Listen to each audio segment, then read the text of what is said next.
I'd like to recall the strategy for solving equations with fractions.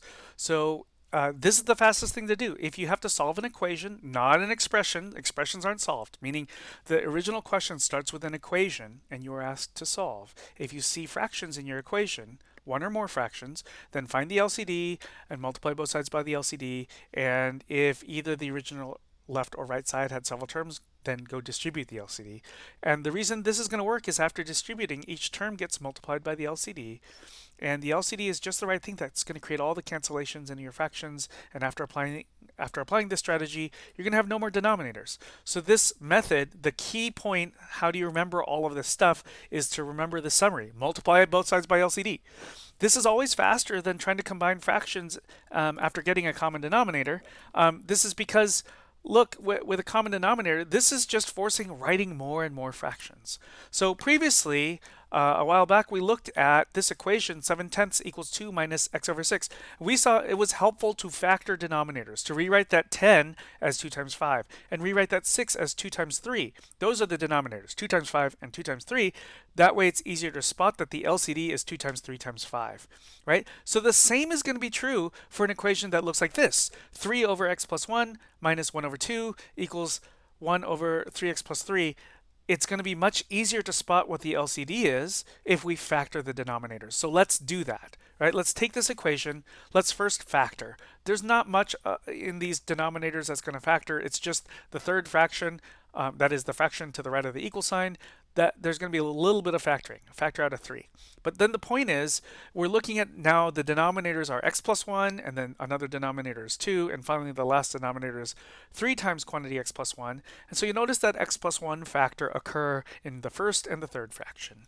And then, let's see, there's a 2 as a factor, there's a 3 as a factor. So the only way to reconcile the 2 and the 3 is to multiply. And so our LCD here is going to be 6 times quantity x plus 1. That's the LCD. 6 times x plus 1. 6 times quantity x plus 1. We should multiply both sides of the equation by that.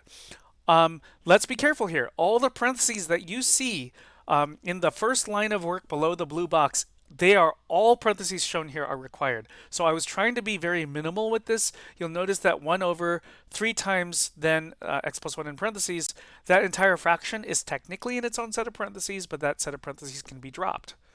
Okay. On the left side, 6 times quantity x plus 1, that, okay, it's maybe not surprising that x plus 1 is in parentheses, but the key thing here is the left side originally was a fraction minus a fraction, and that must be in parentheses, otherwise the order of operations is going to mess with what we mean. Now, the left side had two terms, right? In the original, it was 3 over x plus 1 minus 1 over 2. And so because there were two terms, distribute the LCD. And I want to be clear about what this means. I don't mean turn 6 times quantity x plus 1 into 6x plus 6. That is valid to do, but that's not what I mean by distribute the LCD. What I'm trying to get at here is take this LCD, namely 6 times quantity x plus 1, treat that as the A in your distributive law, and then inside the last set of parentheses on the left side, there's a 3 over x plus 1, that's your B. You notice the pink color, and then after the minus sign, the 1 over 2 that I've highlighted in blue, that's the C in the distributive law. So I want us to turn 6 times quantity x plus 1 times, and then quantity first fraction minus second fraction into LCD times first fraction minus LCD times second fraction. So you see that yellow times quantity pink minus blue turns into yellow times pink minus yellow times blue. Okay, so it looks like this. I know this looks a little messy. There will be ways for you to eventually skip some of these steps of writing. We'll point this out in a moment, but this is what that looks like just without the colors now. So nothing happened on the right side. Just on the left side, we ended up distributing 6 times quantity x plus 1, which means not distributing the 6. I mean taking 6 times quantity x plus 1 and writing this in two places. Here it is one place, and then after the minus sign, you see another 6 times x plus 1 being written. Nice things happen now. Look at all these cancellations. X plus 1, sorry, this is really a 6 times quantity x plus 1 all over 1, and you squish the fractions together from multiplication, and so on. There's so many steps that I think people will start to feel comfortable skipping now, so I did that, but the x plus 1 factor on top and bottom cancel, you're left with 18. In the next part, after the minus sign, 6 over 2, right? So 6 in the numerator, 2 in the denominator, that's going to be a 3, and then the time's still an x plus 1, we'll worry about distributing -3 in the next step. On the right side of the equation, x plus 1 factors cancel, and a 3 factor on top and bottom cancel, so you're left with just a 2. Okay, this is now a nice equation, right? There's no more fractions left. So distribute a -3. We'll just simplify arithmetic on the left side. So 15 minus 3x equals 2. Let's see. Let's just keep the variable on the left side, I guess. Subtract 15 on both sides. And finally divide both sides by -3. So x equals 13/3. Couple things to point out about this. Here are all of the steps of the previous slide. Just I've labeled the line numbers L1, L2, L3 to say the following. If you feel comfortable, you might actually skip writing one or more of steps 2, 3, or 4. If you feel super comfortable, you might skip all 3 steps of lines 2, 3, and 4. Maybe it's good to write one of these steps, maybe 2 of these, but the point is, if you get yourself to a place where you skip writing all these steps, at least let's say you end up skipping writing down line 2, line 3, and line 4. Then line 1 is the original. I mean, that's the original question, line 1, and then the next line of writing would be line 5, which has no fractions.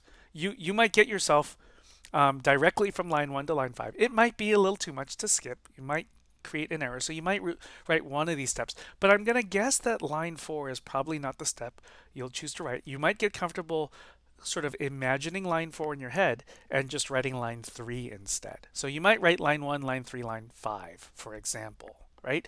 But if you get super, super comfortable, maybe you do go from line 1 to line 5, though that's quite a lot to skip. But the point is, going from line 1 to line 5, you end up as quickly as possible, truly in a sense, getting rid of denominators. And not by just erasing them, okay? You can't just ignore denominators. You'll notice that all the steps along the way are all showing valid steps, right? From line 1 to line 2, we factor a denominator. From line 2 to line 3, we multiplied both sides by 6 times quantity x plus 1. From line 3 to line 4, we distributed something on the left side. And then from line 4 to line 5, a lot of fraction cancellation stuff occurred. So these are all valid steps. These are all based on principles we've seen. If you just choose to ignore denominators, that's going to be a problem, right? So just to really clarify here, lines 2, 3, 4, and 5 show multiplying on both sides, distributing, proper ways of canceling. If you just took line 1 and you ignored the denominators, you'd be left with 3 minus 1 equals 1.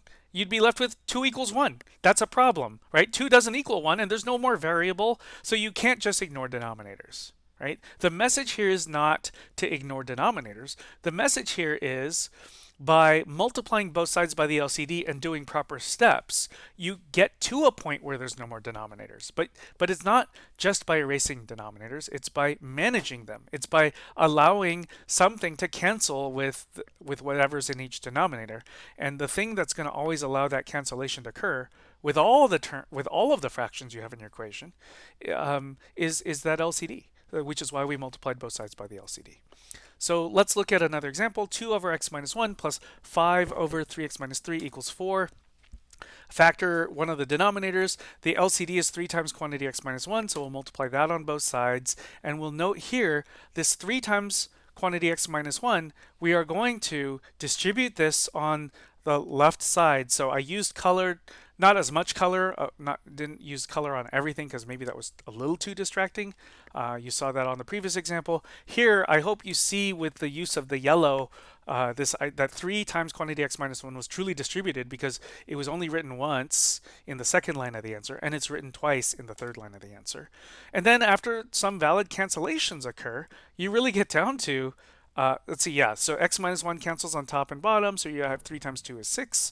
And then, let's see here, x minus 1 cancels on top and bottom, and 3 cancels on top and bottom, so you're just left with 5. So 6 plus 5 on the left side, great. And on the right side, the right side, well, okay, 12 times quantity x minus 1, so that's just 12x minus 2. We're basically home free, right? Now there's not much to do, and the point is, there's the original question at the top, and, you know, for these the first, second, third line of the answers, you might only need to write the first and second line of the answer. You might just take the third answer line, which has the 2 yellow boxes. You might actually get to a point where you can see that in your head and then write down 6 plus 5 equals 12x minus 12. You recall, though, you'll have 23 equals 12x. Divide both sides by 12, so you have 23 over 12 equals x.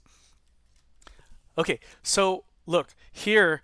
Um, I want to talk about solving an equation with fractions versus simplifying an expression. So we solved the equation here quickly by multiplying by the LCD on both sides.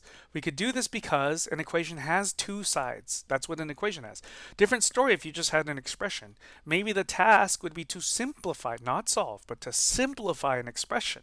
You notice what I did was I took, for the expression here, I took the left side of the equation. So did not copy the equals or the 4. Now, if the task is to simplify an expression, you don't have any choice. You have to get a common denominator. However, for the equation, simplifying the left side, that is doing this common denominators first approach, that's what students tend to go for. It tends to be way more time consuming because writing fractions takes more time than writing non-fractions. And if your approach is to try to first take the two fractions and write a common denominator, you're trying to say you're going to keep writing fractions multiple times actually because you're trying to first get a common denominator before you stick everything into one fraction, and with that ultimate goal of writing a fraction. But my ultimate goal is to stop writing fractions in a valid manner as soon as possible, right? So it's faster to get rid of fractions as quickly as possible in a valid manner, and that is done quickest by multiplying both sides by the LCD.